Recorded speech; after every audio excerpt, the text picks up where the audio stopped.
Hello everyone and welcome back to Fly From Home. It's the Cat Weirdo back again with another Microsoft Flight Simulator product review video, and today we have another one of these slightly confusing default aeroplanes scrolling around the hangar today, but of course the observant among you will have read the video title probably and also seen the text up in the top left corner which tells us that this is the Black Square Bonanza with analogue instrumentation. So it's another analogue replacement for a default aircraft from the development team at Black Square, who have done some absolutely fantastic work with these type of products in the past, on the King Air, on the Caravan, both of which we showcased on this channel. So we'll be doing another good look around this aircraft and its systems, and hopefully giving a good representation of whether this thing is worth purchasing. Now, before we get on with the video, I'd just like to thank everybody who has liked and especially subscribed to the channel over the past few years that we've been doing this. We've recently passed 4,000 subscribers. So massive thank you to everybody who's subscribed, all of you subscribers out there. Give yourself a pat on the back. I really appreciate it, as do the other people who work with me here to make these videos. So fantastic. Thank you very much to all of you. We'll be doing a celebration stream, or rather I'll be doing a celebration stream, because all of my colleagues are very, very busy with work in the real world. They have much more important jobs than me. So it's probably going to be me. I'm thinking of doing some kind of showcase of an instrument rating flight test. But please join the Discord and let me know what kind of things you'd like to see on the stream, and if something's particularly popular, I'll try to adjust my plans and do something a little bit different. But that's the way I'm thinking at the moment, and I may be showcasing a completely new aeroplane which isn't yet released.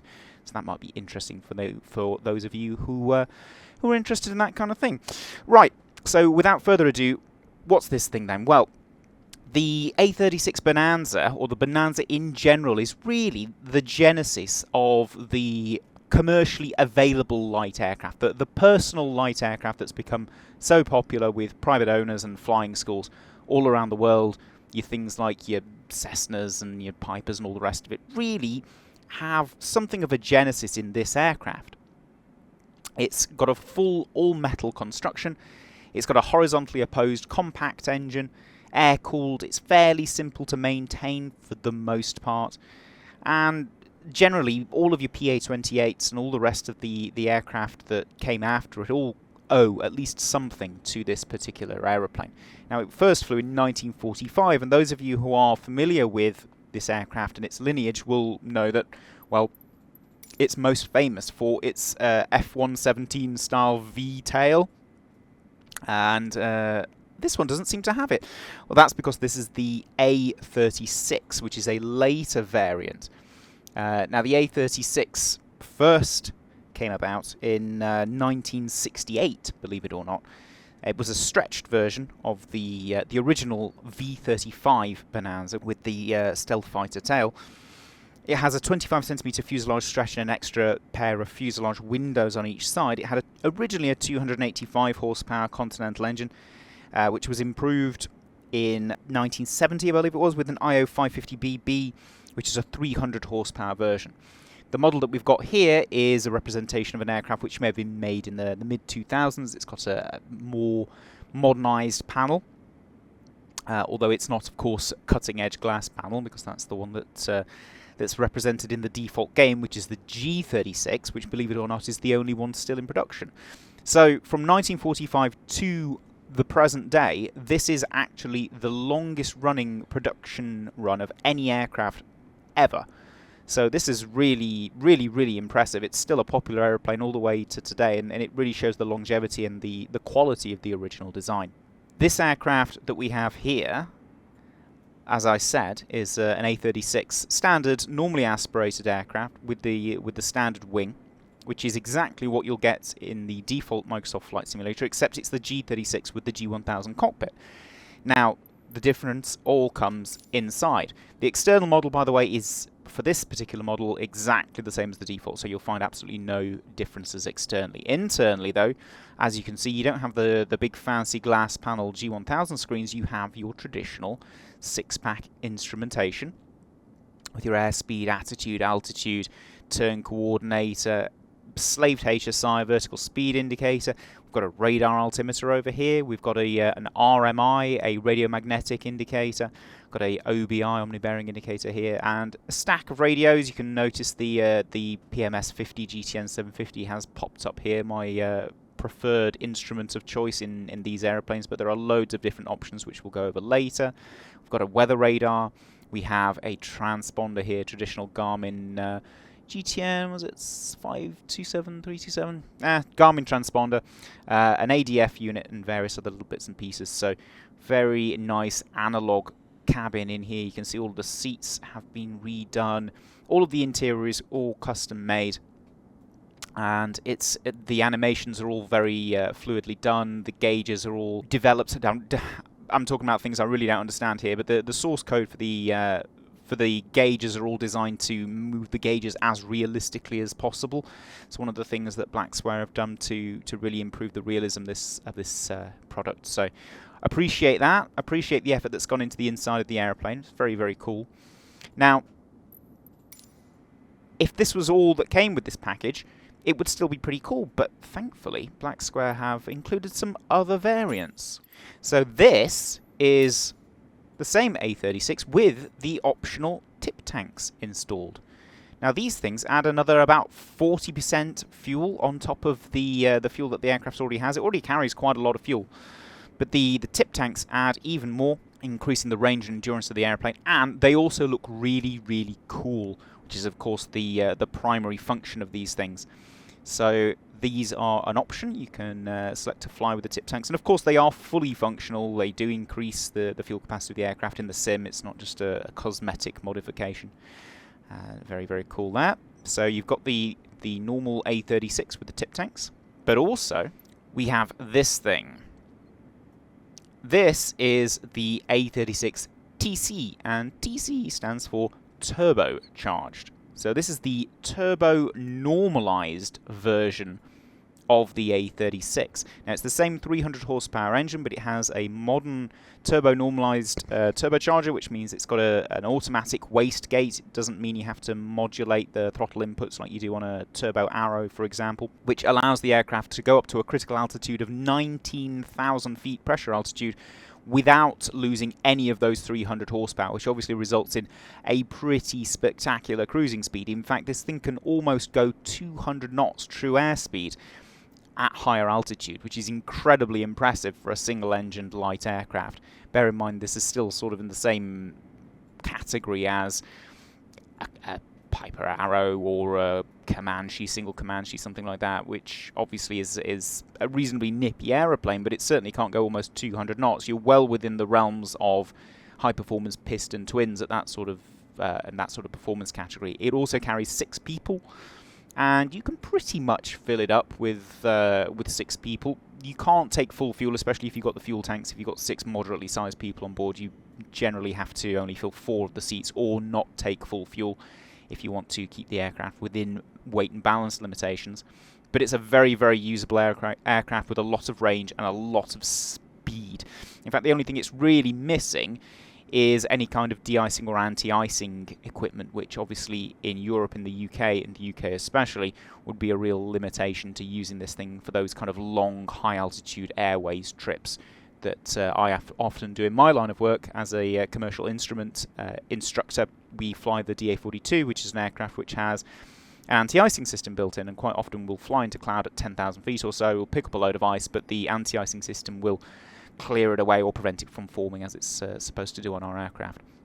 Unfortunately, with this, there's nothing on the wings. Therefore, you fly into a cloud at high altitude, you turn into an icicle, and then either you descend as rapidly as possible and try and get rid of it, or you become a flying icicle dropping out of the air. So, not pleasant, not a good idea. So yes, some limitations with using this aircraft in this country, certainly. However, in the US, you guys have got much better weather, certainly in the southern states, than we have. Far more opportunities to take an aircraft up to high altitude and benefit from the kind of performance that this thing can generate. Now, in terms of our review flight, we're going to do the standard review flight that I always do on this channel. So it's a quick little VFR hop from A to B with some general handling maneuvers included, and I'm going to try and demonstrate some of the aircraft systems, because at the end of the day, that's kind of what this add-on is all about. I will take it up to high altitude to try to showcase the turbocharger simulation, because the turbocharger simulation of this thing is very, very accurate. And as you might have guessed, I will be flying the turbocharged version as part of the review flight. I don't have time to do a separate review flight of the non-turbocharged version, but suffice to say I have tested it, so most of the stuff that I'm going to say about the turbocharged one applies to the non-turbocharged and vice versa. So obviously just the performance characteristics are different, and I just figured that people would be more interested to see the turbo version, given that it's quite spectacular in terms of its performance, and also because it has some new audio files included. So, without further ado, let's crack on with the actual flying part of the review, shall we?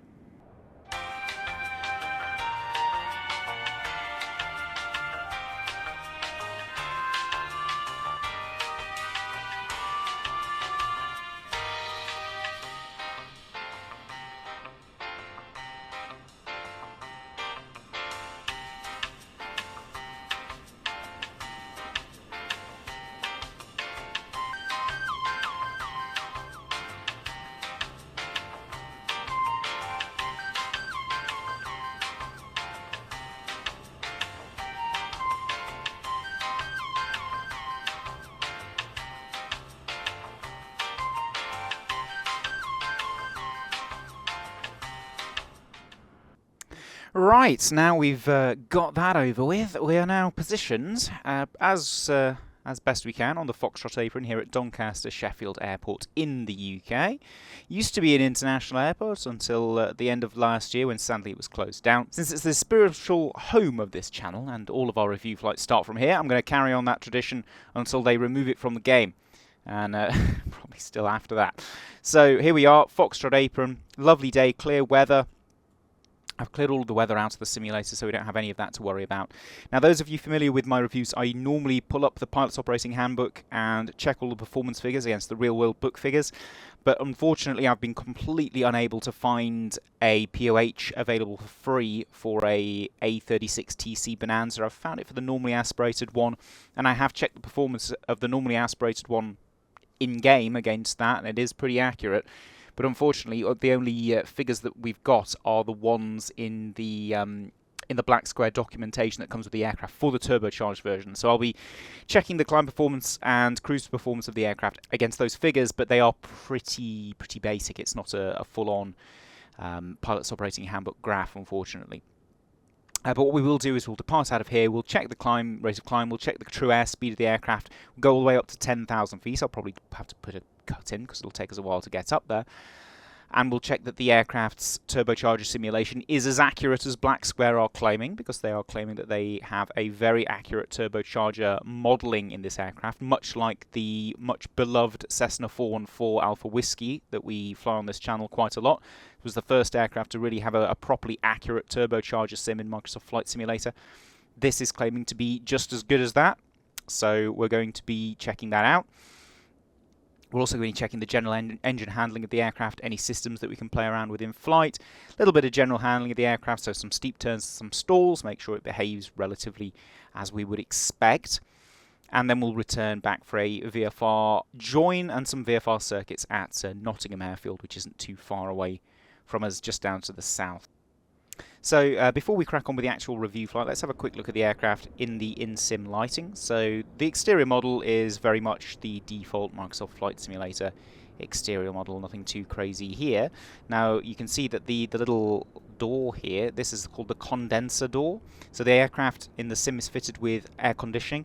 So this thing will open and close as per the operation of the aircraft's air conditioning system, and also whether it's on the ground or not. So this is an interesting little thing to see if this thing actually animates and works as it should do. But yeah, for the most part, default aircraft looks fantastic. The downside, of course, of the default aircraft is that they don't have the systems modelling, and that's what Black Square has gone on to try and fix.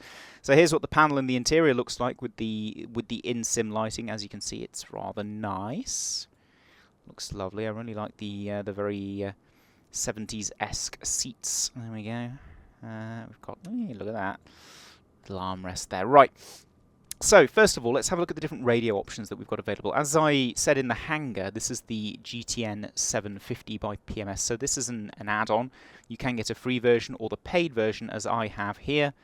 But if you're not into the big touchscreen Garmins, you can. There are plenty of other options available, and you can change them in Sim as you're going along. So we can switch over to here to the GNS 530. Now, working title include a GNS 530 mod in the game, so all you have to do is go into the InSim marketplace and download the working title GNS 530 and 430 mods, which significantly improves the functionality of these things. It's a slightly older instrument than the 750, but it's still very functional, very capable, and it's a lot of fun to get to learn to use this thing. And it's very common in a lot of light aircraft, so if you're a pilot in the real world, you've most likely come across these units. This is a 430, of course, the smaller one. So it's great to get to learn these things and play around with them in a simulator before you actually have to deal with them in real life. So that's one option available.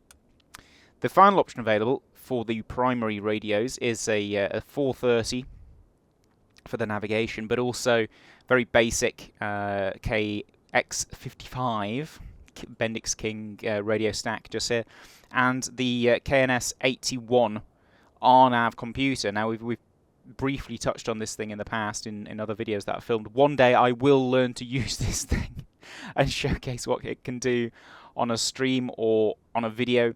It's quite a complicated little thing. We have one of these in one of our aircraft at work. It's a very old, quite knackered Piper Arrow, but really all we use it as is we just use it as a DME. We don't actually use it as a navigation system because we have an actual GNSS unit installed in that aircraft as well. See the autopilot down here, Bendix King T50 autopilot, KFC 150 KFC, nice. Kentucky Fried. Got the ADF down here, and the other instruments over here. So we can switch between these things. We can get rid of the 430 completely and just replace it with another KX155 radio stack. So if you want to go fully old school, no GPS whatsoever, you still have the RNAV capability, so you can technically go into airways, as long as this thing complies with PBN requirements for airways, which I believe it does. So technically speaking, you can still fly an aircraft with this sort of equipment fit into Class Alpha airspace in the UK and presumably elsewhere in the world. Yeah, of course, yeah, all over the world you can fly into Class Alpha with this kind of equipment on board. But you'll be making yourself a real hill to climb unless you understand this thing back to front, really. And even when you do, the capabilities is quite limited. So we aren't going to be flying with that thing today. Given that I always fly with the 750, we know how great that thing is. Let's give it a rest and fly with the 430-530 combo from working title. And that should be that, really. Now, the one thing that I can't show you on the interior, I can show you that the window works nicely, and believe it or not, there's an interior temperature simulation in this aircraft that's been modelled. So the aircon actually does work, similar to how the interior temperature is modelled in the 414 and also in the Cessna 310. Which is all done through the little iPad that they've got. In here we have an interior cabin temperature instrument here, which will also have a warning light which will come up for high or low cabin temperature as well. So we have to manage the cabin temps using things like opening windows, opening air vents in the top here, putting the heater on, which is one of these controls down here. So we can modulate the temperature using all those different things, which is very cool and very realistic. You'll usually find with light aircraft, those of you who've never flown in one, the heaters are kind of all or nothing. They'll be completely freezing and you move the lever 1 millimeter and all of a sudden your shoes are melting, which literally happened to me on one flight once, which is obviously an absolute barrel of laughs. Similarly, in the summer, it can be very difficult to keep a light aircraft cold, especially when you sat on the ground waiting to start the engine up. Thankfully, with a single-engine aircraft, you have a large fan on the front to cool everybody down. But until you get that started, things can get real sweaty in the cabin. And those of you out in the US or elsewhere in the world where it gets quite hot will be more than familiar with that, I'm sure. But sadly, we aren't able to get the door open. Now, this is a limitation, apparently, of the default exterior model that comes with this aircraft. So sadly, we've got no opening doors. We've got no passengers who we can load in the back, like the 414, open up all the baggage doors and all that kind of stuff, and all the little exterior hatches and things that you can pop open as part of the 414's exterior walk around. Unfortunately, you can't do on this aircraft. But then again, this thing is a fair bit cheaper than the 414, so you can't really expect all of that stuff to be included. Right, okay, enough blathering long. Let's crack on with actually starting the aircraft up. So I'm going to try to use the in-game checklist because it is extremely extensive. Perhaps a little too extensive. Just a point to note for Black Square. What I would do is try to get all of the normal startup items and all the normal checklists in order. So when you start one, you can flick to the next and flick to the next and flick to the next, and all of the emergency items in the back, at the back of this. So this is how a real life checklist, I'm sure, of course, the developer knows about this because I believe he is a pilot in real life. Real life checklists are usually all your normal stuff's in the front, and then your emergencies, your red box items are in the back in one particular section, so you can flip to it in an emergency and go through them. So I would suggest changing the layout of this a little bit, because it's just a little bit awkward as you're clicking through this extremely extensive checklist, and all of a sudden you're having to go through engine fire on the ground, for example, and starter does not disengage, and all these kind of emergency actions. Anyway, before starting, pre-flight inspection, let's assume that's all done. Seats and belts we've got on. Cabin doors are latched because they don't open. Parking brake is set. Emergency gear handles. Let's have a look at this. So the landing gear in the Bonanza, as far as I know, is electric, which means that in order to have an emergency gear extension, you have to manually disengage the electric motor which winds the gear up and down, and then manually actuate the big sort of worm gear that that grinds the gear up or down using a little handle that goes round and round here. So if any of you have watched Memphis Belle, where they're desperately trying to crank the gear down just before they land, you can have the same experience in this airplane if you have an engine failure. So that's a lot of fun. We'll probably have a little play with that later. But for now, the emergency gear handle is stalled. Avionics breakers, let's have a look at the circuit breakers. All of these, by the way, all work. The full electrical system of the aircraft is fully modelled, and it can also experience failures. There is a failure system in this aircraft, which is absolutely fantastic and very extensively modelled, so really cool on the part of Black Square for that one. Flaps are selected in the up position. Electric flaps in this aircraft. All the sort of flying control ancillary things are all electric in this aircraft, which is kind of a measure of its age. Landing gear in more modern light aircraft is often hydraulic because it's a lot more reliable. Flaps are quite often still electric, but in this aircraft, gear and flap are both electric. Oxygen pressure, let's have a look at that. Not that we're going to be going into the sort of realms where we're going to need oxygen, but we can see this is for the passenger oxygen, by the way. So this aircraft has a built-in passenger oxygen system which will be fed down through catheters or something like that. Unlike a large commercial aircraft which is pressurized, or something like the 414 which is pressurized, which you can sit in comfort and not have to worry about anything like that.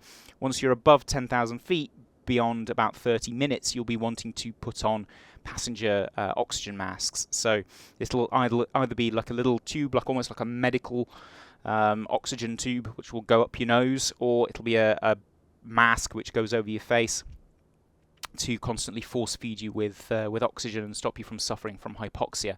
So this is just an indication that the aircraft has sufficient oxygen on board for the flight. We're not going to be going above 10,000 feet, so we don't need it anyway, but we do have it loaded and on board. Avionics, let's make sure the avionics switches are off, which they are, or it is. Throttle set closed, which it is. It's an interesting looking throttle, this. When I first saw it, I thought it was modelled incorrectly, because it kind of looks like a twin throttle. It's got a divider down the middle, but apparently that's just how Bonanza throttles are. Propeller set to high RPM, so that's blue lever, needs to be all the way up to the top. There we go. This, by the way, is all on my Honeycomb Bravo throttle quadrants. Mixture full rich, so let's go full rich on there. Cowl flaps open, so let's have a look at the cowl flaps lever. It's all the way down here, and it is in the open position. These, by the way, are fully modelled in terms of their performance impact on the aircraft, so I'll show you this later, but keeping the cowl flaps open in the cruise will affect your cruise speed by about 5 to 10 knots, which is really, really good. It's really cool how they've modelled that. Aileron trim centred, let's make sure that's in the middle. We do have aileron trim, which is quite rare for a light aircraft. Alternate air, we'll make sure the alternate air is off. We'll just cycle it, make sure it's full and free. Firewall valve opened, that's pushed in, so that's this thing here. Landing gear set down, so landing gear lever is in the down position. All sub-panel switches off, so that's all of these little switches here should be in the down position for off. There we go, which they are. Load meter should be set to primary. Load meter is set to primary. That's that one there. Main breakers, let's check these as well. So we've got a big breaker panel to the left, a bit like the Form 4. And they are all in. And again, they all are modelled accurately, which is very, very cool.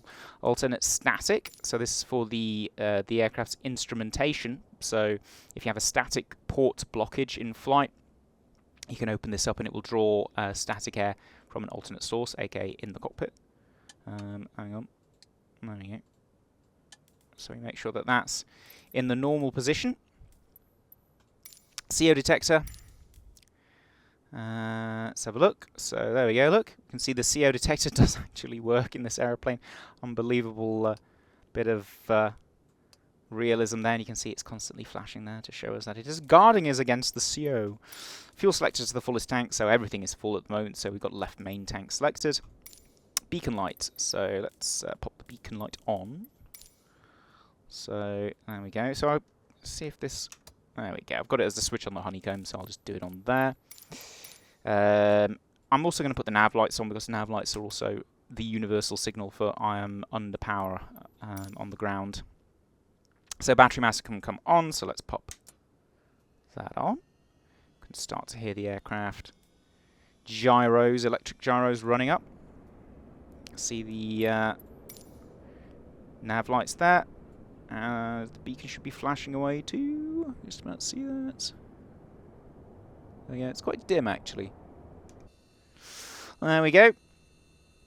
Okay, you can see the EDM 800, which is the cylinder head temperature or engine health monitor system. This is incredibly well modelled in this aircraft, so I'll try and show off some of what it can do later on.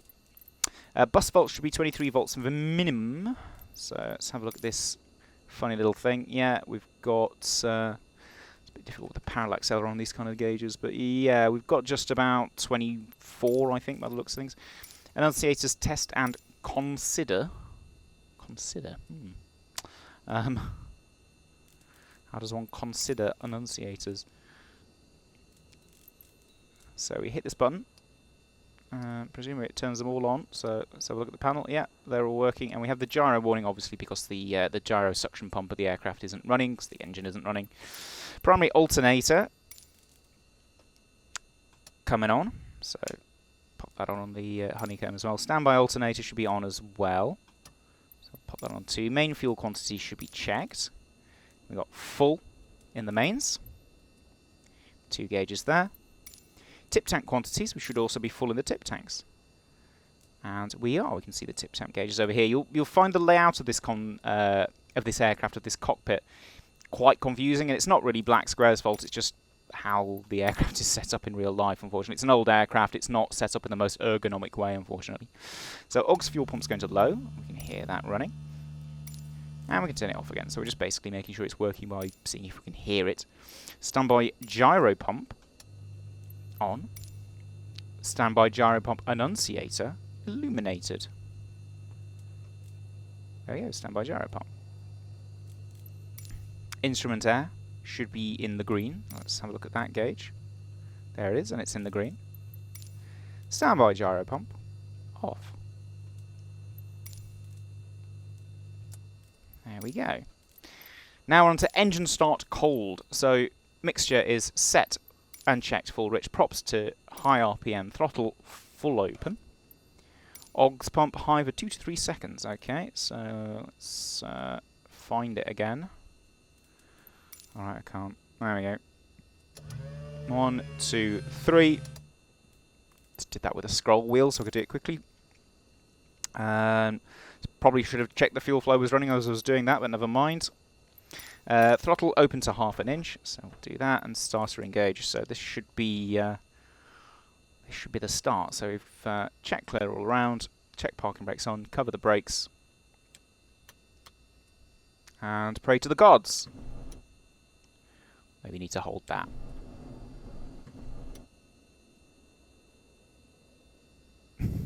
Okay. Okay. Stand by.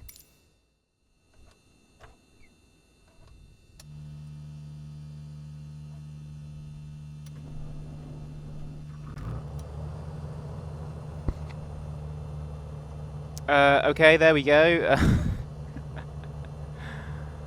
So what I did is ignore the checklist there and just start it how I start an arrow with the fuel pump on, and that seemed to do the trick.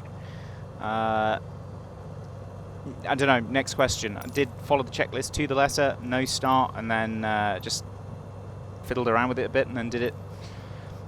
I pretended it was an arrow and all of a sudden it started. So not sure, maybe I'm dumb, or maybe this airplane is just really, really tricky to get to start.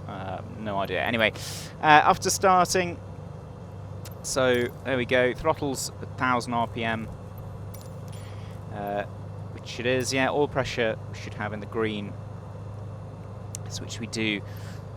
Starter annunciator has gone out, low volts annunciator has gone out, alternator load should be below 25 amps in 2 minutes, so let's have a look at the alternator load. It's actually nothing. Interesting. Maybe cycle that.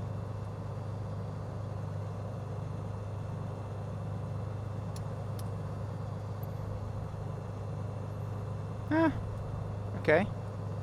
Slightly strange given it's literally just started up. Okay, so strangely, I don't know if we've actually had a primary alternator failure here, because that's reading nothing. The secondary is giving us a charge, so I'll check that in a second. Bus volts should be 28, which it is. Engine instruments are in the green.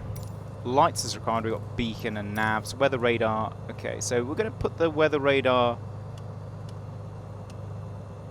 to nav there, and we're going to check the failures. So if we reset all failures there, we oh no, it's still flashing. We've still got nothing on the primary alternator, and the secondary seems to be the one picking up all the load. If we turn the standby off, nothing. If we turn the primary off, nothing. Okay. Strange. Maybe it's just me being dumb. Okay, so we got real-time failures set on here. So this is how you set up your failures. You can check any active ones. Apparently there are no active failures. We're on random failures, but you can set up the rate at which the engines and various different things fail here, which is really cool, to be honest. You can change the rate of failure here. You can schedule failures in.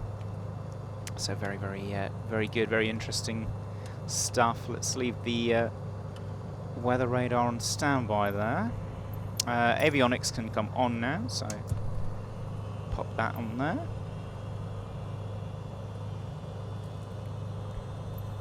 See everything firing up now. Cabin air and heat as desired. So we've got 14 degrees in the cabin, which is pretty nice. Let's pull a little bit of let's have a little bit of fresh air.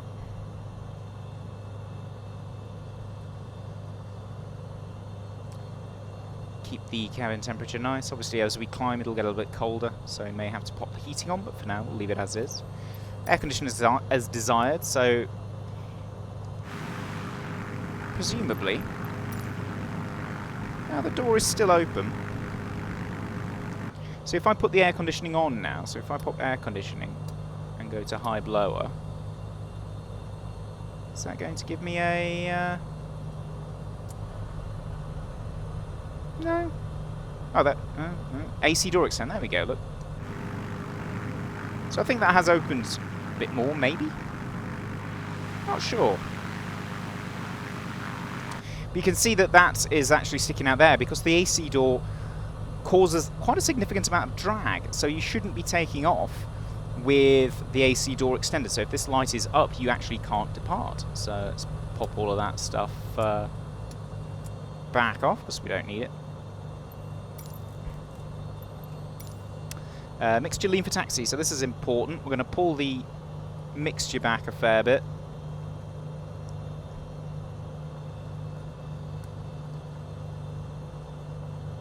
There we go, to keep the temperatures up on the cylinders and prevent the spark plugs from fouling. Park rate release, protect the brakes, and then we're on to our power checks. But before we do that, let's just run through, check all our systems. So this should be an instrument check. So this should drive the HSI here. So we should get a half left out of view, half up out of view to an indication here. So RMI 135, that does look correct. OBS 0. No, it's not outputting to this either. It should actually give you an instrument test on here. So it might be a limitation of the working title. Not sure. Does it give us on this one? So that should be this, but no, sadly not. Oh well, might be something for the future. So it'll run through a little integrity check here. Might just be low RPM that's preventing the primary alternator from working. We'll see if that goes away as we pick up the RPM on the power tests. Set an initial altitude of 3000. We're going to be departing runway 20 today, so let's set that up while everything loads. There we go. I'm just doing this on the mouse. I can do this with the Honeycomb Bravo as well. It all interacts with this as it should do. Ooh, this takes a while. There we go. Right, so the 430, so for those of you not aware of how this works, your comm frequencies are on top, navs are on the bottom. So if we wanted the Doncaster Tower frequency, 128.775, we'd set it in the standby here, and then we'd press this little button at the side here to flip it over. And then we could put, for example, radar,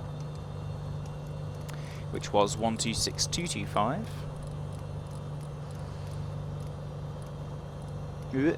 No, it's 125, you silly boy. There we go. On the standby, ready to go, and that's usually how I would depart set up. We also want to check that the nav instruments of the aircraft work, so I'd put the ILS in here at Doncaster. You can see idents, India Foxtrot, November Lima. Also the DME pops up there, so we've got a text ident and a DME, so we don't need to audio ident any of those. And if we flip the CDI over to VLOC, it should show some indications, which it is doing. So it shows that the nav, main nav radio is working as it should. And we can also, in using the exact same method, check the standby out, so we can pop that on there. And this doesn't have the text ident system like the 530 does, so we'd have to listen to the audio like that, which works, which is nice. And we also presumably have a DME somewhere stand by. I suppose you'd have to use this, wouldn't you? Yeah. So, I mean, if you go to, if I remember how to use this, there we go.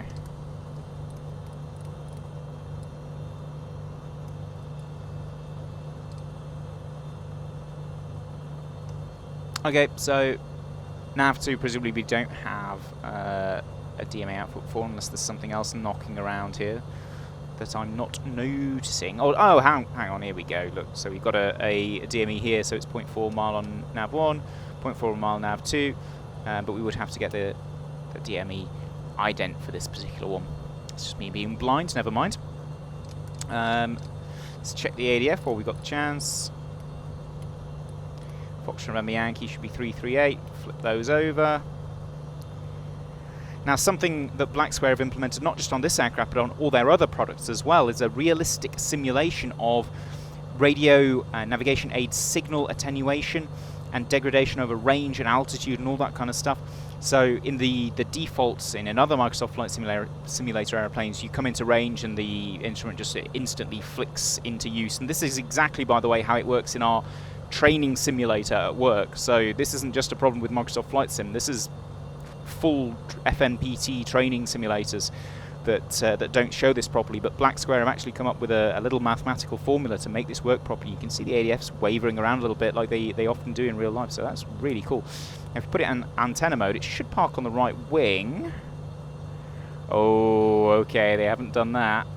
All right, well, that's a little bit of an oversight. When you put it in antenna mode, it should just swing around and park on the right wing over there. It shouldn't be pointing at the beacon anymore. You put it in ADF, then it should swing back to the beacon, and then you'll get your ident actually comes through much clearer when you put it in antenna mode as well. So, I mean, you can hear it very quietly or identing away there, but it should be a lot clearer than when it's in actual reporting ADF mode.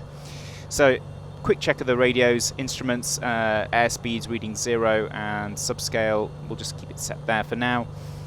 That's erect and upright. We'll hit B to set the altimeters, check once and twice, reading airfield elevation, and wings level, balls in the middle.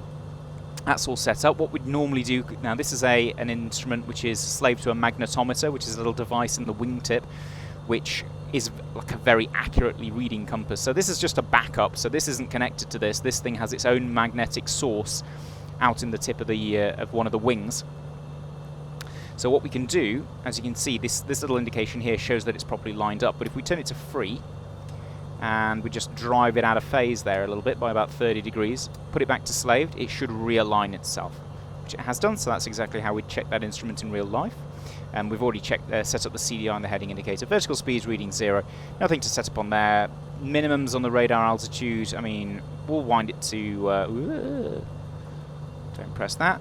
We'll wind it past 0 so it doesn't bother us. This thing we've got nothing to set up on. So we're all happy, and we're ready for our power checks, although this has come on in alt reporting, which is what we don't want. We want on standby. Right, okay, let's go taxi light on, idle throttle, release the parking brake, and away we go.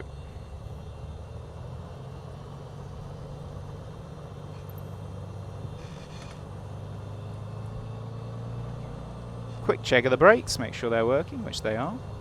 Also going to wiggle my rudder pedals a bit because it seems to help with their calibration. There we go.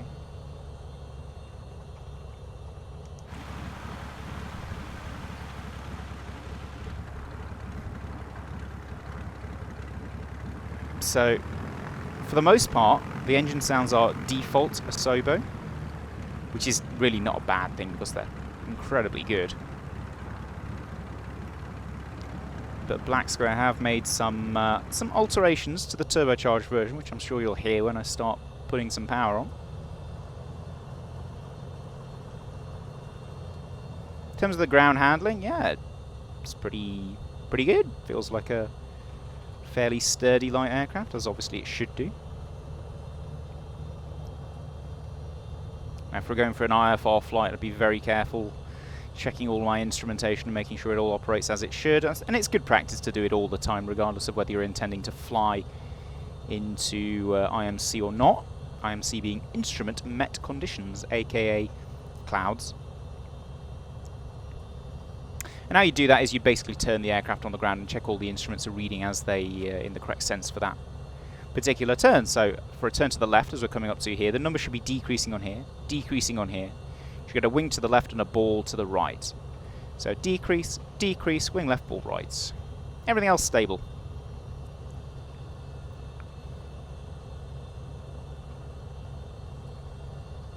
Now you'll often see people weaving around on taxiways trying to demonstrate that or to check that, but it's not really good practice to do something like that. I know quite a few examiners who get quite angry when students start wobbling around on taxiways trying to demonstrate their instruments are working. It's always better to do it as a natural part of the taxi out. Scenery, by the way, is the one available in the Microsoft Store, so if you want to get yourself a slightly high-fidelity version of Doncaster with the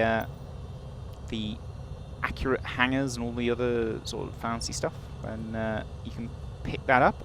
I would recommend it for any Doncaster enthusiasts out there who want the full fly-from-home experience.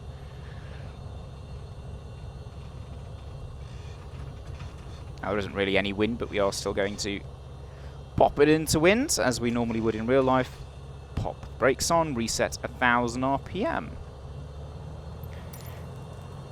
Now we're going to have to skip the starter does not engage and go to the runner. So parking brake is set.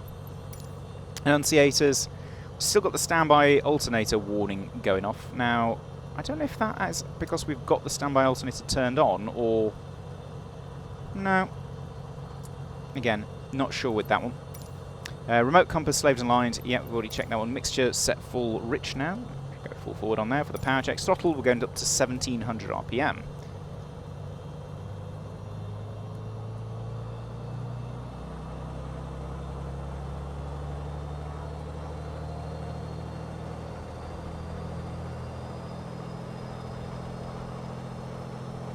There we go, 1700. And you can already probably hear a little bit of that audio work going on. So you can hear a little bit of a whistle coming from the turbocharger, which is very cool. Exercise prop to 300 RPM drop. So we're going to do a first one, looking for a rise in manifold air pressure and a drop in RPM. There we go. There's a little bit of a manifold pressure drop. You'd expect more than that in real life, really, but I think that's a limitation of the sim. We'll wait for the RPM to fully recover back to 1700. Then the second one, we're going to be looking over the top, checking for any oil coming back from the propeller governor. Nothing sighted. Wait for it to recover back to 1700. Then we're going to be checking the oil pressure. Should fluctuate down and then up as you cycle the prop, which it is doing. We're back to 1700. Mags, we're looking for 150 RPM max drop on the mags. So left, both, right, both. That's about 50 RPM for each. They're in good. Okay, here we are at the holding point, ready to go. Unfortunately, I had to do a bit of a jump cut. I filmed a takeoff and it was all corrupted because I had some issues with my OBS settings and blah blah blah blah blah. So unfortunately I'm having to do this again and re-record this segment of the video. So apologies if there's any little continuity errors. I've tried to set up everything how I had it before. But we're pretty much ready to go now. All the pre-flight checks have been done apart from the final lineups. So we're going to idle throttle, release the parking brake, and pull onto the runway. The final set of lineup checks that I always do, regardless of the aircraft type, are ATPL. So approach path is clear left, clear right. Transponder is coming on altitude reporting with 7,000 set. Pitot heater can come on, and all the lights. So I'll do that on the honeycomb. Knock all them on. There we go. Don't go too fast. Don't be silly. Swing it round. Now I tried putting the flight director on and pressing the go around button, but it doesn't give us any kind of pitch up for that, so I'm not sure if it's possible to do that or not, but so we'll leave it off. And we'll line up with the runway and start to advance the power and just check our T's and B's. They're all in the green. We're above 40 degrees on the oil temperature, which is the minimum for initiating takeoff. Make sure all the levers are forward at this point as well. You can hear the turbo spinning up, making choo-choo noises, and off the brakes. And I'm going to gently increase power to maximum because sometimes the wastegate's a little bit slow on turbocharged aeroplanes. Looking for about 75 knots to start back on the yoke. There we go, accelerating very quickly. Off the ground we go, nice and smooth. Maintain the centre line. We'll climb initially, we'll go for VY of 96. We'll see just what kind of performance we can generate. Insufficient runway, touch the brakes, gear, select up. Gear up, lights out. And we can see we're getting about 1,800, between 1,800 and 2,000 feet per minute, which is more than the figures given by Black Square in the documentation. However, if I come back to 2,500 RPM, which is apparently what you should go for the climb. There we go. And we're away from the ground, so we don't get the slightly overzealous Microsoft Flight Simulator thermal effect. And we start to accelerate to 120 for our cruise climb. It should settle out at about 1,600 RPM if the numbers that Black Square give are accurate. The airplane handles very smoothly for the most part, minus my rubbish flying skills. 1,000 to go, but we'll reset our altitude now. We'll assume we've been cleared to 10,000. We're at 120 now, let's trim it out, and you can see that the aircraft's maintaining pretty much 1,700 feet per minute. So that's spot on what the book figures are saying in terms of what Black Square provided. So I'm assuming that that climb performance figure is for a cruise climb, because it seems to be bang on for that. And as I said, the normally aspirated one was spot on with the documentation provided there, so I'm assuming that this one's going to be the same story. We do our after takeoff checks, so flaps are up, gears are up, lights are out, and we can go taxi and landing lights off. T's and B's are all on the green, we're trimmed for the climb.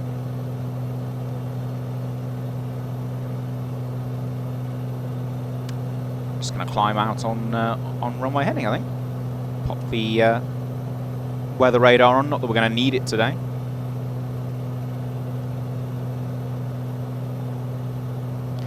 And I shall see you up at 10,000 feet, I guess. I suppose, oh, and we could engage the autopilot to make life a little bit easier. So let's go AP.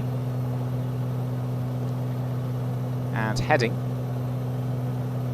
So it's currently in pitch hold mode, so it's just holding the nose of attitude that I had before. But if we pull this, we can actually set a rate of climb. So if we go for, I mean, what we've got at the moment, like 1500. If we go for 1300, that should be more than good enough. And I guess we hit that. There we go. So it's now pitching for 1300 feet per minute. Got alt arm, heading, and the alt target is 10,000 feet. So you, in order to get the VS mode, you pull out on the little knob there. So there we go. Right. Happy days. I'll see you at 10,000 feet.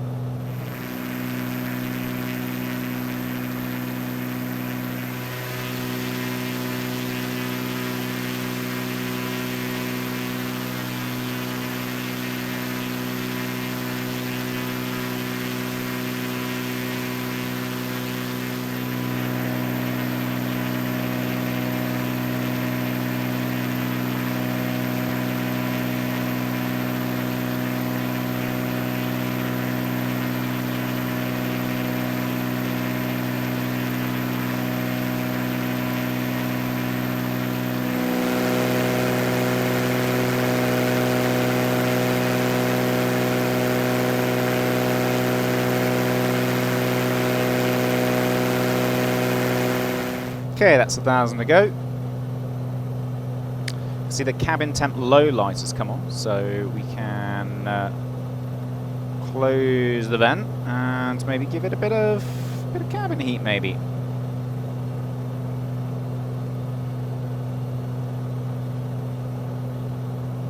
It's down at 70 degrees, so it might be getting a little chilly back there. We're in the minus levels in the outside air temperature, about minus sort of 2 or 3. There's alt capture, 10,000 feet. Okay, so let's run through basic sort of cruise checklist. So cowl flaps. So we're going to allow the aircraft to accelerate first, because the first item on the cruise checklist is actually the cowl flaps. So let's have a look at this. Cruise, there we go. Cowl flaps closed, landing light, blah blah blah blah blah. So what I want to show you is how much performance you can get out of this aircraft just from closing the cowl flaps. So we're going to let that increase for a little bit. Let's bring up some data fields on here so we can actually see what the ground speed is. So we've got 194 on the ground speed. When that stops going up, it's pretty stable now. So let's close the cowl flaps now. Keep an eye on the temps as well. So we're actually a little bit hot on the oil temperature at the moment. We'll keep an eye on that. Some of the head temperature is quite low. So let's close carpeets and watch the ground speed. Got no wind in the simulator today, so ground speed is pretty much equal to TAS. See it starting to accelerate again. We've got 196, 197. Can expect about 5 extra knots out of this. So let's see if we can hit 200. Very cool, 198. In fact, while it's doing that, we can start through the checklist. So the cowl flaps closed, landing lights off, pitot heaters on, prop heats not required, fuel in balance. So, oh, I forgot to set this going. We're going to be 22 minutes since I started the airplane up. It's about 10 minutes to get off the ground, so we're going to be going about 12 minutes. So that's fine. We'll not change tanks yet. Tip tank transfer, we don't need. Lean mixture, okay, so let's hit lean find on here. And R for rich. We're going to pull back. And allow the temperature to start to increase. We could just keep an eye on the exhaust gas temperature creeping up here as we do this. We hit 200 knots, by the way. Woo. And so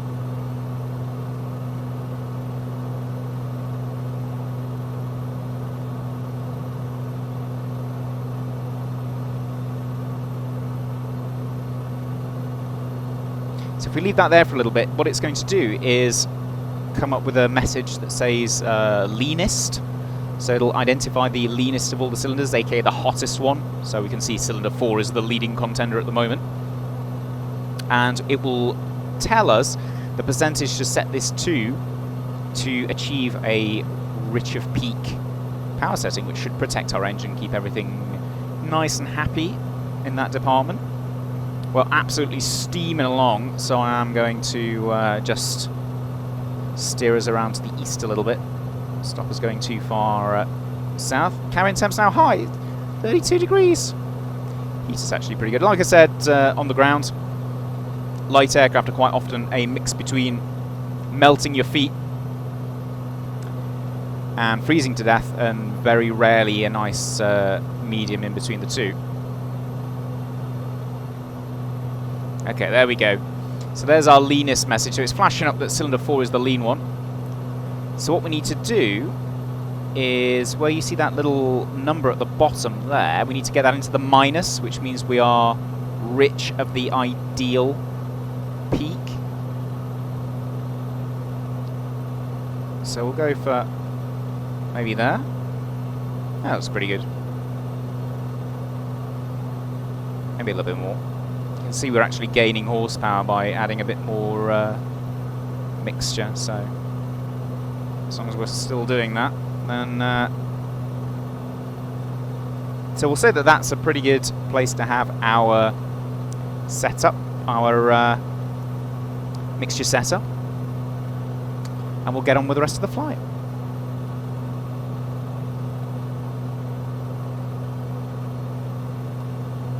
As I said previously, this is incredibly quick for a light aircraft. This is really not that much slower than the Cessna 404, which is probably only going about 20, 25, maybe 30 knots faster at this altitude, which isn't a huge difference, given that one of them has essentially two of this engine attached to the front of it, which is a huge difference. Obviously, we're not pressurized, we're not cabin class, we don't have a bunch of passengers back there, blah blah blah, but it's still very, very impressive for what is essentially a big arrow, that it's able to do 200 knots over the ground at 10,000 feet, which of course you don't need oxygen to get up to 10,000 feet. You can cruise around at this without having to put your oxygen mask on or anything like that. So this is the advantage of getting high. The drag on the aircraft decreases, thinner atmosphere, whereas the power outputted by the engine, thanks to the turbocharger, remains exactly the same. So really fantastic device for high-speed cruising.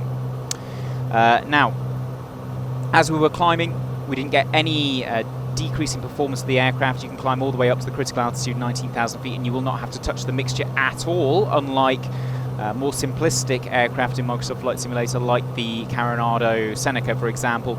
Unfortunately, it's not quite properly modelled. You do have to pull the mixture back as you climb, which, you know, it's not great. But thankfully, this aircraft, now thanks to Black Square, does behave as a turbocharged aircraft should. So fantastic on that front. Obviously, we've got to keep an eye on these temperatures. When you start seeing things flashing at you, it's not it's an indication that maybe your temperature's getting a little bit high. So it's just showing you the cylinder head temperatures. They're all looking okay. They're below limits. We can see the there and on the scale there. So we aren't damaging the engine, or at least we shouldn't be. Okay, so that's all good. Now, obviously up at this altitude, it's not usually where you'd be doing general handling. So let's reset the aircraft to a lower altitude. So I'm going to gently start to pull back the power. Now, one thing with turbocharged aircraft, you have to be careful they don't get too cold, just like you have to be careful they don't get too hot.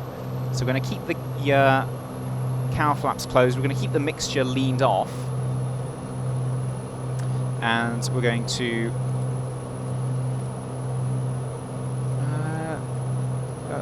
no, down. There we go. We're going to go down at 1,000 feet a minute.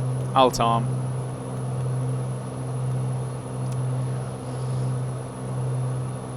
And try to keep the cylinder head temperatures not looking too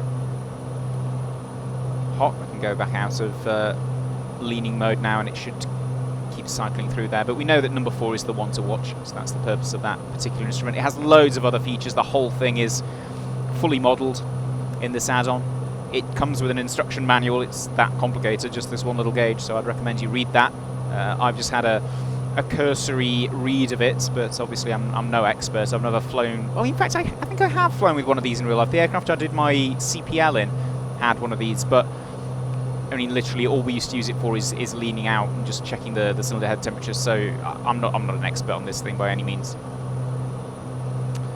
Now, because of our incredibly high speed, we've gone shooting past our destination of Nottingham, so I'm going to gently swing us around here. Got some traffic at high altitude there. I have got FS traffic turned on, so any aircraft that you see knocking around in the simulator has been generated by FS traffic, not by the default.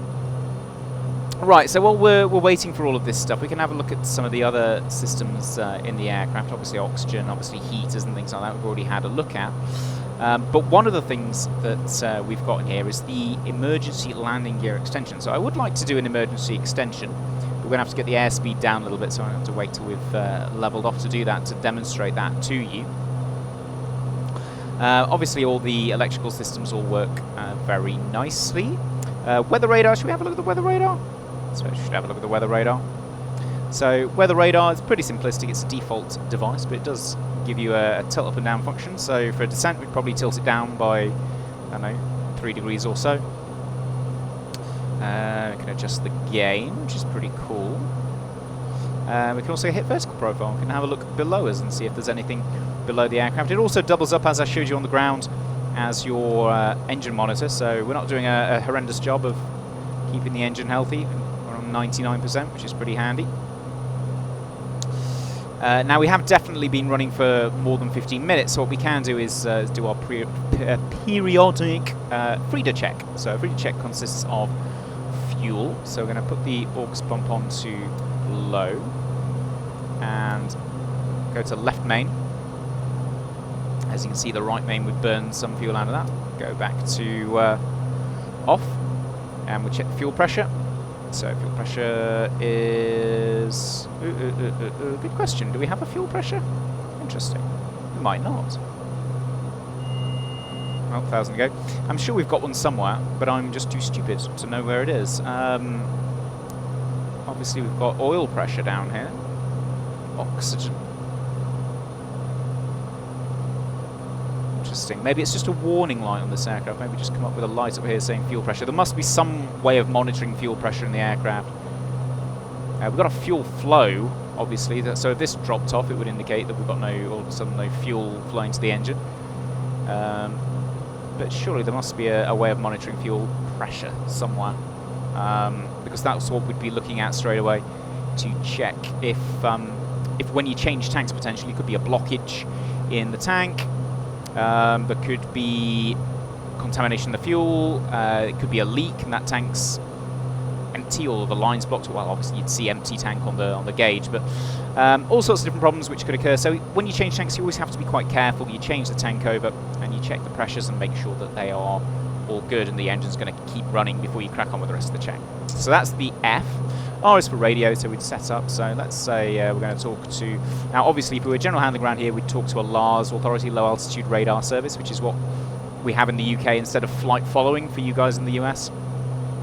So the one for this area would be East Midlands, which is 134180. So for the sake of realism, let's pop that on the radio there. Engine T's and B's. Looking good, looking good. We've leveled off now. I'm keeping the throttle set where it is to allow the aircraft to slow down below 156, I believe, which is our gear limiting speed, if I'm right. It's not actually placarded on there, which is annoying, but I do believe it's 156 for the gear limiting speed. So I'll keep the throttle set where it is. Engine's looking good. DI, so we've got that all set up. We'll have a mess with that later, but it's fine for it as it is. And altimeters are all set standard because that's what pressure we've got today on the QNH. So that's good. Right, we've got the speed back now. So let's go for the emergency landing gear, shall we? So we've got a checklist for this. Let's have a look. Turbocharger failure, carbon monoxide, alternator, severe icing. Oh god, these are all pretty dramatic, aren't they? AC door extended, eliminating flight descent, landing gear manual extension. There we go. Let's have a look at this. So airspeed 154 or less. Okay, 154, maybe not 156. Yep, we are below that, about 145 at the moment. Landing gear relay, pull off. Right, so we have to pull the circuit breaker. Landing gear handle down. So we're going to select gear down. We got an in-transit light, but we got no gear coming down because obviously the brake has been pulled. Emergency gear handle engage. Oh, here we go. This is going to be interesting. There we go. And then we've got to crank it 50 times. Oh boy, this is going to be fun. I might have to do a jump cut here, but...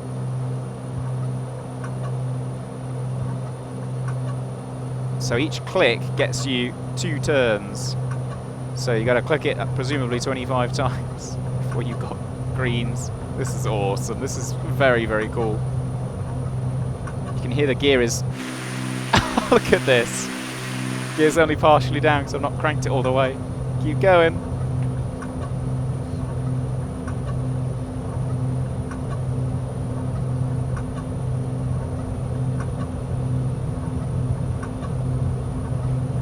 You can see the red lights have come on my honeycomb. They've still just got the in-transit light in the aeroplane. I'm waiting for 3 greens. And we've got it! 3 green lights. Gear down. Oh my god, fantastic. So, there we go. Emergency gear extension does work as advised. Gear warning, push on. Make sure it's on. Gear indicators, 3 green, yep, we have. And stow the handle. So how does one do that? There we go, done. That's exciting, isn't it? Right. So that's stowed. Landing gear relay, we're going to turn back on again. And then we just lift the handle. It should go up normally. Let's have a look outside. There we go. You can see the Bonanza's got these doors here, gear doors, which is quite rare for a light aircraft. They don't often have those, which hide the gear completely. Normally you have a little bit of the gear still sticking out, just recessed in the gear well here. But a bit like the 737 really. But for the Bonanza, everything is perfectly tucked away, so a very low drag aeroplane. Right, keep an eye on our temperatures. Getting a little bit warm actually, so we may want to open a bit of cowl flap. Keep those down. Push a bit of mixture in. There we go. Right. So that's that. Let's do some general handling, shall we? So I think 120 knots is a sensible speed for doing general handling in this aircraft. Let's throw mixture full forward. Fuel pump we'd normally leave on for this sort of thing, but presumably in this aircraft maybe you don't need to do that sort of thing. So it does say in the manual that you only need to use it if you've had an actual failure, so maybe you just leave it off. I'll pop the autopilot out, hand fly. So still a little bit faster than normally I'd want to be. So let's get it right down. I'm just going to start off with some steep turns. So good look out to the left. We'll go left first. So we normally start out on the right, all the way around the aircraft, out to the left. It's good to see that looking around bug is still in there. Let's get rid of the flight director. We're going to go all the way around and roll back out to this heading. So bank, balance, and back pressure. And a little bit of power to maintain airspeed. So quite a lot of back pressure required, which you'd imagine with an aircraft of this vintage. They are reasonably heavy on the controls, and they do require quite a bit of effort to keep them level as you go around a steep turn. But as you can see, it's quite a nice, stable, rock-steady aeroplane. So once you've got the altitude set, it pretty much just sits here. Of course, helped out by the fact that weather conditions in the simulator today are very stable. Climbing a little bit there. Important thing here is not to ride the vertical speed indicator because it lags behind. It's all to do with keeping your head out the window and setting an attitude outside the window, and then monitoring the instruments as you go around, specifically the altimeter. So that's pretty good. We'll do on the other side just for the just so I've shown both. Normally in real life it's easier. You'll find easier going one way than the other because the picture changes out the window. When you go into the right and the pilot seat, the nose appears to be much lower, and that's just the perspective based on the fact that you're sitting on one side of the airplane or the other. So as you can see here, I'm climbing like a complete idiot. So I'll get that under control. Maintaining 45-degree angle bank. So 45 degrees is the minimum to be considered a steep turn. It's what you'd normally set on a CPL skills test, for example, when asked to demonstrate a steep turn. So let's try and pick that attitude up. It should be cutting the top of the cowling at a certain point here. So once you get used to the aeroplane, you can do that a lot more accurately. But as you can see, I struggled a little bit more going right than I was going left. There we go. Okay, so back on heading. So that's pretty much as you'd expect. So let's try some stalls, shall we? So let's do a hazel check first. Height sufficient to be recovered before 2,500 feet, which we've got plenty of height. Airframe's clean. We'll do a clean stall. Safety and security, nothing too heavy in the back. Doors closed, seatbelts on. Engine T's and P's are all in green. Location, clear of active airfields, build to control airspace danger zones. We've got Gamston just over there, so we're going to do a clearing turn to the left to get ourselves away from Gamston. And also to have a good look out for any traffic.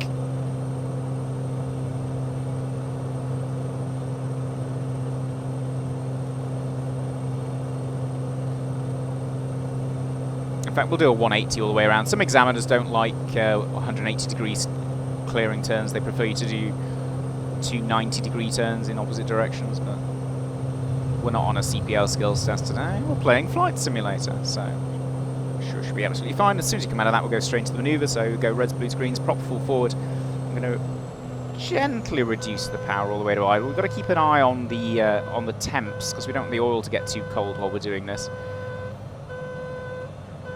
Keep the cowl flaps closed. Now, not flown a Bonanza in real life, but I've flown aircraft of similar vintage, and what you'd expect is it's just a big fat brick and it just kind of wallows out the sky. Shouldn't be expecting too much of a wing drop or anything dramatic like that. I'll use a bit of trim, but none below 80. Keep the aircraft flying in a straight line, keep the ball in the middle. Stall warners going off. You'd expect a light buffet about now. Ooh, and there we go. And as you can see, as per Microsoft Flight Simulator, you get a very dramatic wing drop. So I don't think that's mega realistic. But please correct me if I'm not right with that. So that was a power off recovery, by the way, just to save the engine a little bit. There we go. So level back out at 5,000. Okay, so that was a bit more dramatic than perhaps I would expect. Let's reset that to 5,000. Come back down on the prop. Check the temperatures. Still looking okay, plenty of oil temp, plenty of cylinder heads. We'll level it back out again here. Try not to climb.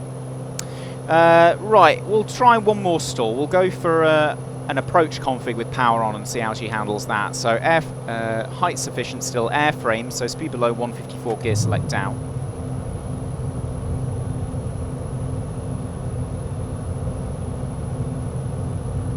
And we'll wait until we're in the white arc of about 124 and select approach flaps initially, and that's indicating, and we'll not bother with a clearing turn this time.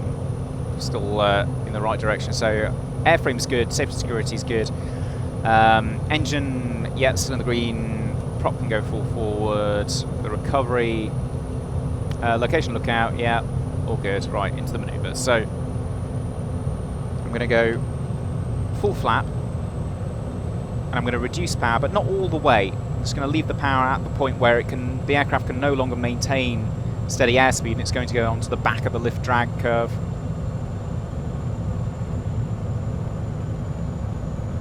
But I'm not going to pull the power all the way off, so it's going to take a little bit longer for the aircraft to slow down. We'll just see how it handles the stall in this configuration. Normally, I would expect the aircraft to stall at a lower speed and a lower nose attitude.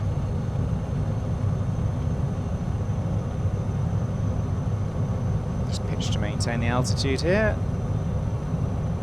So there's the stall warner. Whee, there goes that left wing again. Okay. So pretty much the same thing happens, regardless of whether you got gear and flap out. Okay, let's get the drag flap up. And indicating positive climb gear up. Positive climb flaps up. Let's get the yeah, cow flaps open, which they are. Are they? Yeah, they are. Okay. Keep the temps under control. Come back to 2600 RPM. Oil temperature's looking a little high, so we'll just allow that to cool off for a bit as we cruise back towards Nottingham. So let's reset our heading bug.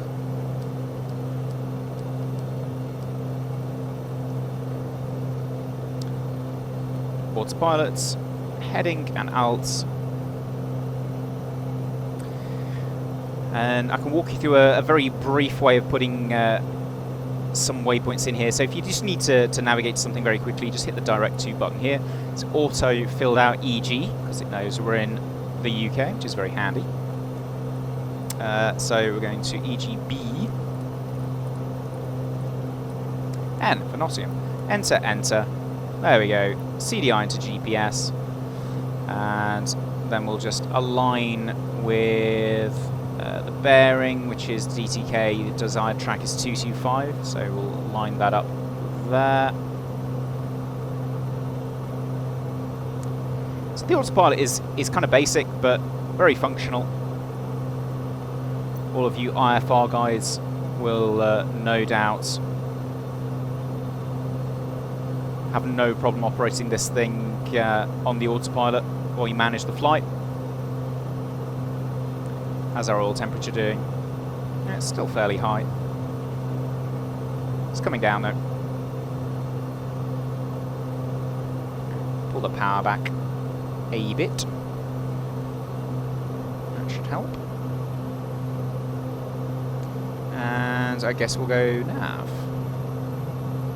I've only got 14 miles to go. I can see the water sports sensor out there, so we do need to crack on with the descent as well. So let's go down to 1,000 feet for the circuits. 1,000 feet a minute. And oh, maybe not. There we go. Alt arm. Down we come.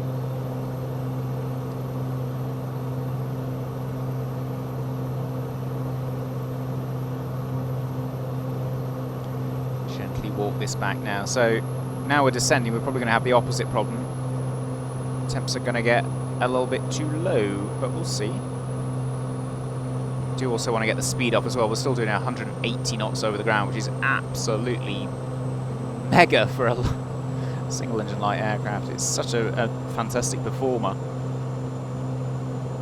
Which means you can obviously do a lot of things in this aeroplane that you wouldn't normally do in a single engine piston powered aeroplane. So longer trips at higher altitudes, flying over mountains and all sorts of other things are absolutely no problem in this aeroplane. So a lot of the other aircraft in Microsoft Flight Sim single engine aircraft, like the normally aspirated Arrow, the Just Flight one, for example, you'd probably struggle to do a flight over the Alps in that aircraft. And even if you do manage to get a safe altitude, you're still going to be chugging along at fairly low ground speed. In this thing, absolutely no problem whatsoever. You'll be flying along. And also you can get up to 19,000 feet and avoid all the tops of the mountains, which is probably quite handy too. So, pre-joining check. So fuel, how long have we been running on this tank? 25 minutes. Tank's pretty level. Normally what I do is switch on to the fullest tank for circuits, which we're going to be doing next. So we are on the fullest tank, so we'll leave it where it is for now. Radio, so we're going to set up Nottingham, which is 134,880.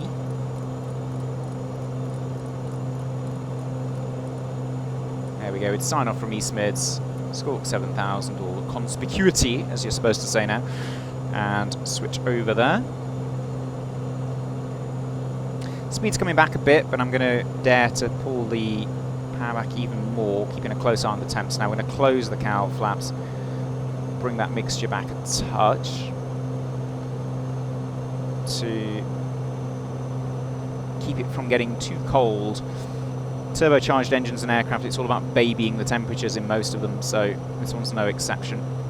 We're just trying to stop it from getting too cold now. Okay, so radio's good, engine T's and P's are good, mixture we're going to leave where it is for now. Altimeter's at airfield QNH, we'll press B and double check that it still is, but it should be all the same throughout the simulator today. And DI, so we're going to use runway 27 as we usually do with these things. So let's go to there. We can also go OBS. So let's go back to heading mode on the autopilot so it doesn't go all over the place. And our OBS should be aligned with our CDI, which it is. So happy days. Let's leave it on 27 there. 1,000 to go. Steer out over the Water Sports Centre. So this would be a standard sort of dead side join for runway 27, left-hand circuit at Nottingham. So this is very handy for situational awareness. I tend to find it helps in real life, but very much so in a simulator where, unless you've got one of those fancy eye tracker or head tracker things that allow you to look around a lot more easily. I'm relying on a mouse here, so normally anything that helps with your situational awareness is going to help you a lot more in a simulator where you're not quite as free to look around as you normally would be in real life. Cabin temp high, okay. Well, let's pop the heater off then. 32 degrees, we're cooking our passengers.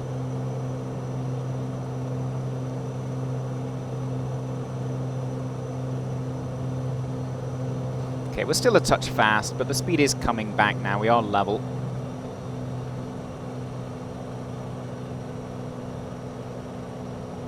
And I'm going to pull the prop back a little bit. Let's go for about 2300 RPM. I'm not sure what sort of circuit settings you'd normally use on one of these airplanes, but normally you want to be at a lower RPM setting for noise abatement. The airplane makes much less noise the lower you can get the RPM. It's also going to help us with slowing the aircraft down a bit. Keep an eye on those temperatures. Oil temp is actually pretty high. Cylinder head temperatures are looking pretty low, which is a bit annoying because we've got a bit of a mix-up between the two. But we'll leave them where they are for now. Keep the cowl flaps. We'll keep the cowl flaps closed for now. So go manual flight, and we're just turning on to a crosswind leg for 27. Trying to avoid flying over as too much of the built-up area here. Normally we'd sort of stick to the line of that road there, or we'd just cut it across the numbers, but we've got plenty of space in the circuit today, so we may as well just use it all. No other aircraft to worry about. Speed's back to 110 knots now, which is much more comfortable. It's the sort of average speed of a light aircraft. So it's the average sort of speed you'd be flying around the circuit at. If you're unfamiliar with this aircraft, you might still think that this was a bit quick. You'd want to slow it down maybe even more than that by knocking some flap in or something like that. But we'll keep it where it is for now. We'll try and avoid flying over Tollerton Village, which is just under the nose here, which is a noise abatement point in the circuit at Nottingham. 30 degrees angler bank. At this point I'll be calling downwind, so fly home 01. Downwind runway 27, touch and go. Losing a bit of altitude there. Now circuit height at Nottingham is actually 800 feet, it's 150 feet elevation, so 950 is what we should be aiming for. So brakes pressurised, undercarriage below 152, gear select down. Get rid of that flight director. In the green arc as well, so we'll stick a stage of flaps in. The white arc, sorry, not the green arc.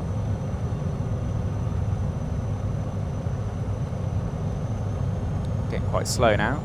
That gear is very draggy. Oof. Maybe not the flap then for downwind, maybe save that for base. Yeah, that flap does create a lot of drag. Not sure if that's realistic, but it's certainly something we have to deal with here. Might be realistic, I don't know. I've never flown a Bonanza. Any Bonanza pilots in the comments? Let me know. Is the flap really draggy? Right, here comes base leg. Start coming back on the power now. Start turning to final.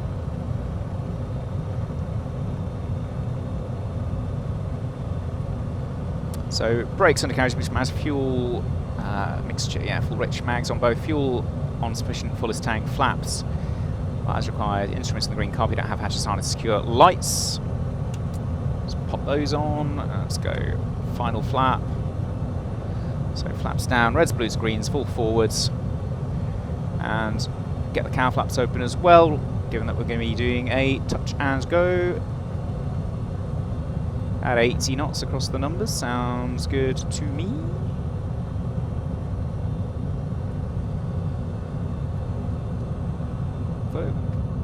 There we go. Flaps travelling to approach setting. We'll do a short field take off. Power's coming in.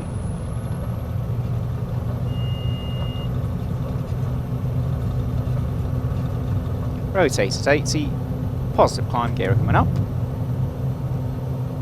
Climb full forward. And looking for 96. 300 feet above ground level, clear the left, start the turn.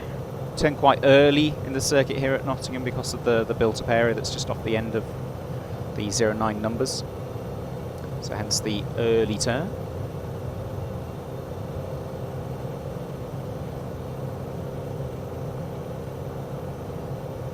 Fantastic rate of climb on this thing. Helped, of course, by Microsoft Flight Simulator's slightly overzealous thermal effects. Let's pull that power back. I think we're on about, what, 18 inches? And that makes sense. It's kind of what you'd use in an arrow in the circuit. Pull that prop back a shade as well. Go for 2300 RPM. Right, let's go for a flapless approach this time. So, again, fly home 01 downwind, 27 touch and go. Actually closing into the runway a little bit, don't want to do that. Rob ourselves with some space. Brakes pressurised, undercarriage down, mixture mags on sufficient, fuels on, yeah, on sufficient and in balance a little bit more on the left.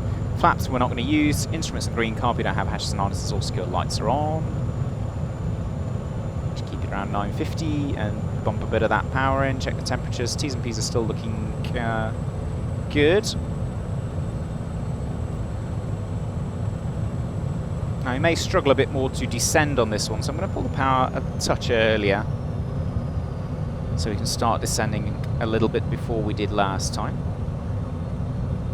Zoom in on that so I can cheat with the GPS. Head for these things here. These are solar panel installations.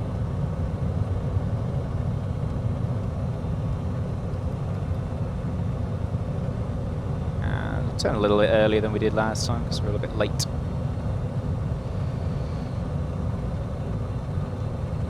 .90 knots sounds as good a speed as any.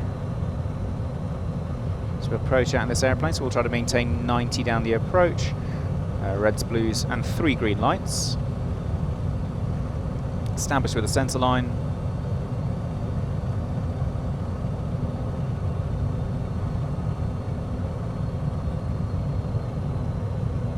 Did float a little bit last time, so I'm going to be a bit more aggressive with the throttle as we come over the tarmac. Going to pull the throttle all the way to idle. Raise the nose, slightly higher nose attitude. Oh god, please don't go back up again. There we go. Setting full power, no flap to worry about this time.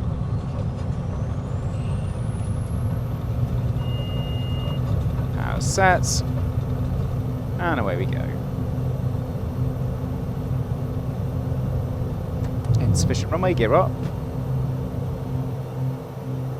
Let's put quite a lot of right pedal in to counteract the propeller slipstream effect, which is exactly what we'd expect from a powerful aircraft of this type. Pitch for 96. On to crosswind. And and just anticipate that level off a little bit so we don't bust through our desired altitude and start pulling that power back pretty quickly. And the prop.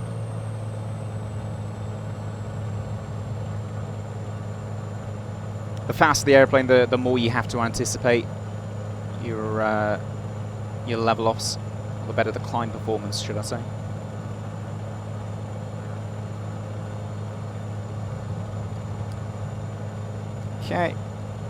Okay, so this time, let's have a crack at a glide approach, shall we? So I'd imagine the glide performance of this airplane is pretty horrendous, and I'm reasonably far out on downwind here, so I'm going to, well, you know what, I can probably make it from here. So brakes pressurised, undercarriage stays up for now, mixture mags on full rich on both, fuel's on, sufficient in balance, slightly out to the left, flaps defer, instruments are green, carpet don't have hatches, harnesses and the lights good.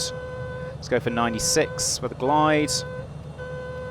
How are we looking in terms of making the runway? I think we're going to make that, so speed below 152, gear select down.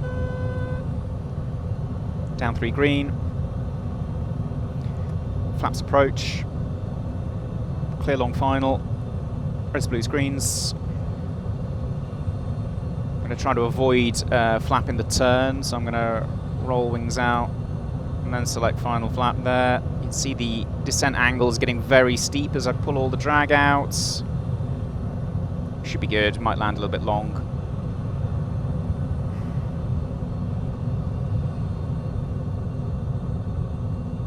Let's go for that centre line. There we go.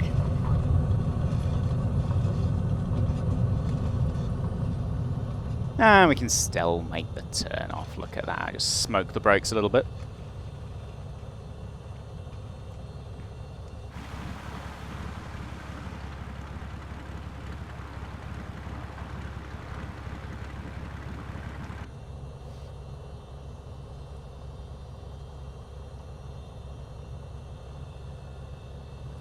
There we go. Clear the runway. We'd call runway vacated. Reset the power, 1000 RPM, bring the flaps up, where the radar can go to standby, and that. Transponder can go standby, we can turn off our strobe lights and our landing lights. And temperatures, leave the cowl flaps open I suppose, and taxi to parking.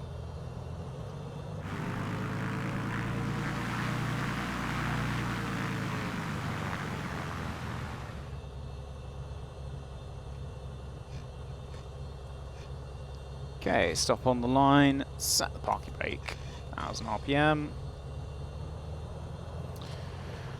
Right, let's pull the checklist out for the shutdown, shall we? After landing, so cowl flaps open, yeah, flaps are up, weather radar's off, it's on standby, lights has been set, Peter heater can come off in fact. Yeah, Peter heat, and we'll knock our taxi lights off now we've stopped, I'll do that on the honeycomb. Air conditioning, so how are we doing? Nah, we're okay, we don't need air conditioning. Cabin heat and air as decided, yeah, that's fine. Shut down securing parking brake is set, avionics can come off. Sub-panel switches, that's all these things. We'll leave the beacon and navs on, but all these other things are off, apart from those two. Throttle close, prop high RPM, mixture ICO. Go. Happy days. Shut down securing. Okay. That's good. Alternators we can both come off. Battery master off. And parking brake. Ooh. Release. Presumably you'd chock the aircraft first before doing that. But there we go. Some aircraft you don't leave the parking brake set because sometimes it can stick on. So presumably this is one of them, given that it says it in the checklist. And there we go. Okay, so as we sit on the taxiway here at Nottingham and listen to the extremely loud airport vehicles driving around, we should probably come to some kind of conclusion about this add-on aircraft or add-on modification or whatever you want to call it from Black Square. So, As usual, I've split it up into positives and negatives. This is all just my opinion from flying the airplane around for the last few days and getting to know it and having a bit of fun with it. And obviously you may completely disagree, and obviously you're entitled to your opinions. For those of you who want to hear what I've got to say, well, here we go. So, the positives.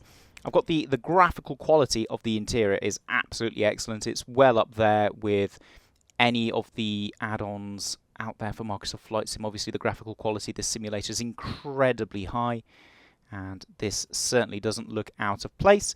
You might say that perhaps it's a little too clean. It's maybe a little Caronado-y in that everything looks beautiful, perfectly brand new. Maybe you should have had some chipped paint on some of these screws or something like that to make it look a little bit more lived in. I don't know. I like shiny stuff just as much as I like weathered stuff, so it doesn't really make a difference to me, but you could certainly criticize it for that. There's also a few little exterior modifications that Black Square have made, such as the tip tanks, of course, which are absolutely lovely looking, beautiful, including the light units there. You can see the little hatch for filling them up here, and also the weather radar dome. So this weather radar dome is only present on the turbo version. The normally aspirateds don't have this fitted. So obviously the aircraft's got a weather radar, so it has to sit somewhere. In a twin-engine airplane, it usually sits in the nose, but it can't sit in the nose with a single because the prop sits there and the governor sits inside the nose cone, so you can't really do anything with that, but you can put it on the lead edge of the wing. So they've modelled a radome, which is very, very cool. Colour schemes are lovely. They look very nice. They're kind of limited, and they're only colour flips of the default, but all of your FlightSim.to favourites can be modified to work with this just as they work with the standard Bonanza. So there are plenty of options out there, completely for free, so I'm not going to criticise them too much on that.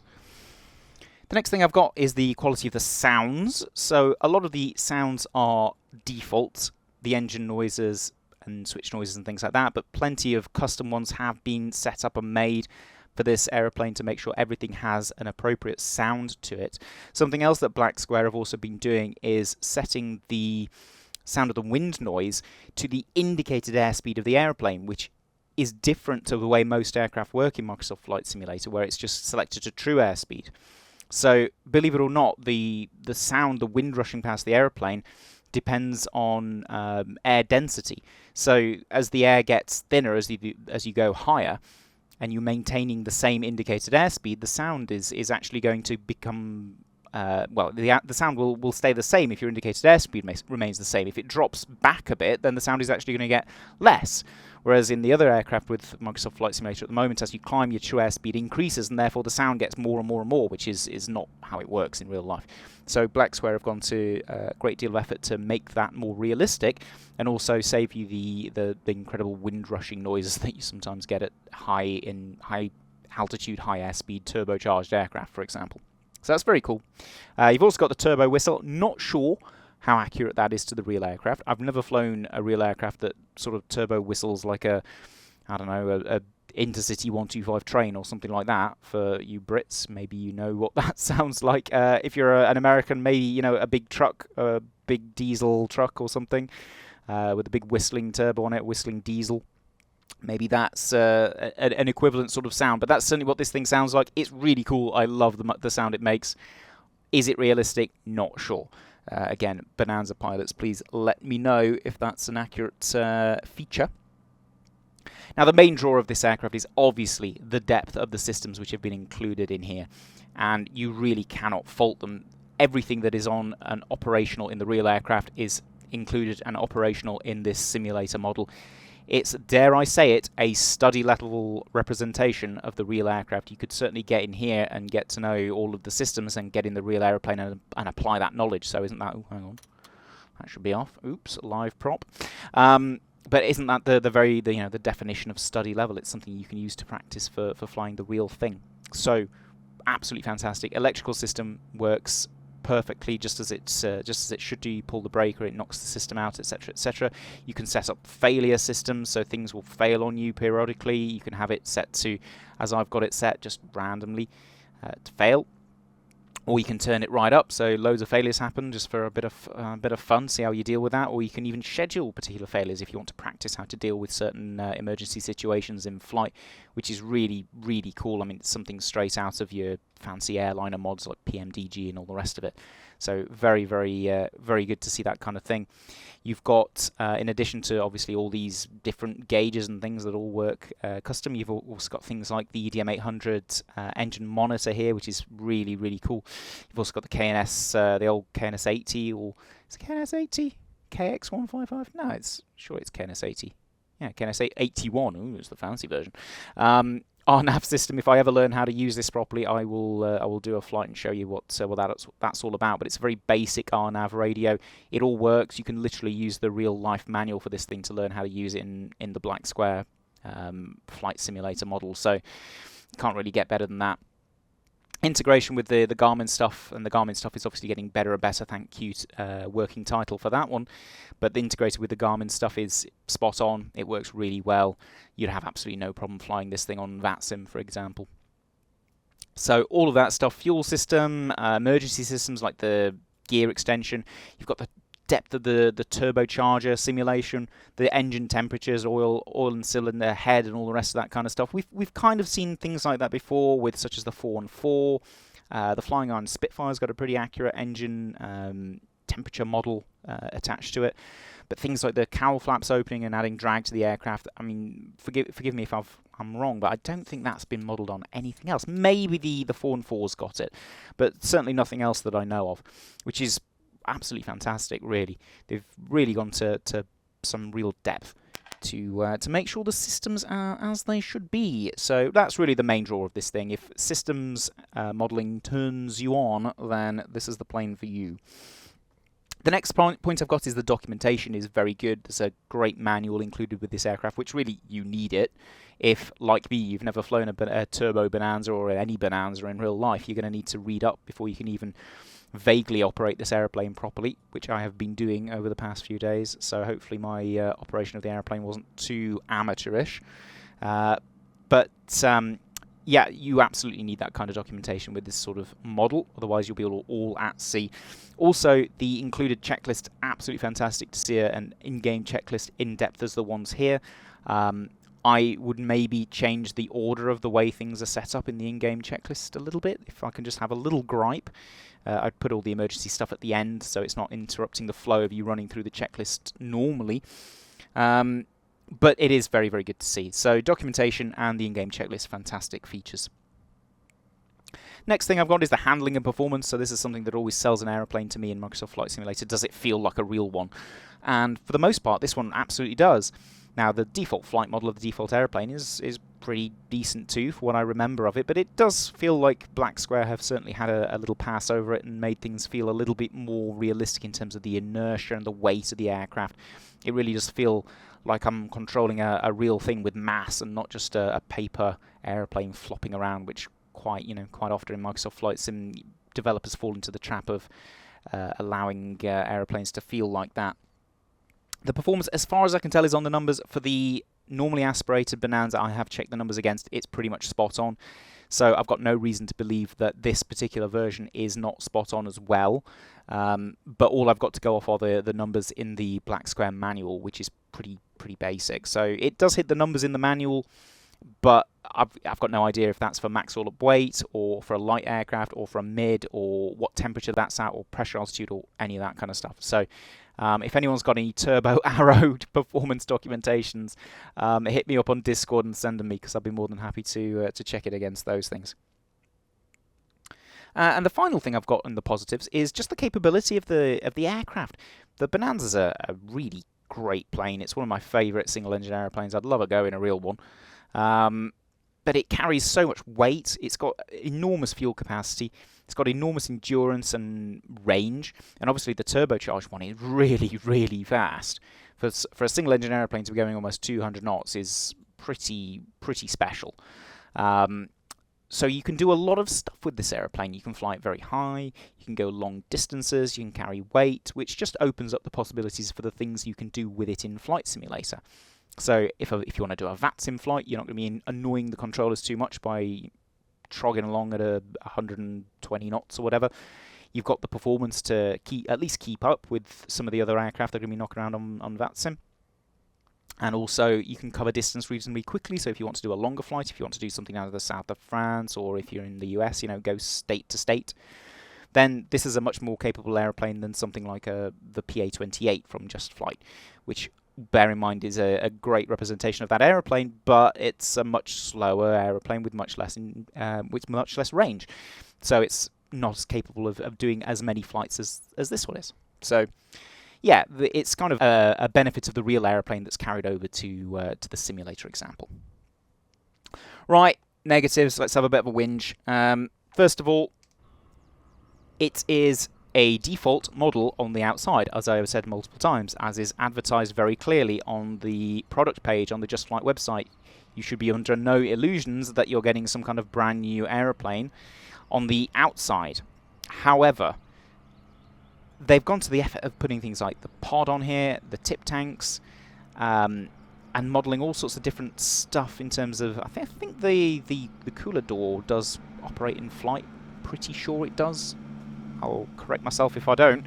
I'll correct myself if that's not accurate, but I'm pretty sure that does animate in flight as per the air conditioning settings.